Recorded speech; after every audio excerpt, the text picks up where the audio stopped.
हाँ जी मेरे वीरो की हाल है ठीक ठाक हो। असी इस टाइम खलोते हैं मोटरवे के उत्ते पंप दे ते मौसम इंजॉय कर रहे हैं। मौसम बड़ा प्यारा सुहाना बनया है वा ठीक है ना।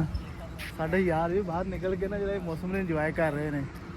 हल्की हल्की बारिश हो रही है लेकिन मज़ा मौसम का है ठीक है ना। तो ठंडा ठंडा माहौल है यकीन करो अपनी छत है बाहर इंजॉय करने है ना।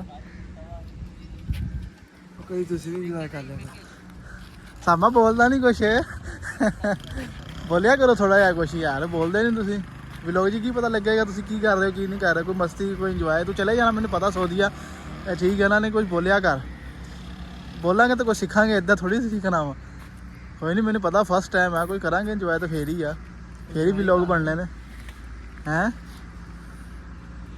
दूर दूर तक ना कोई शह नहीं हैगी फिलहाल इस टाइम ना सिर्फ गड्डियाँ ही खलोतियां ही हैं होता कुछ नहीं है। ओके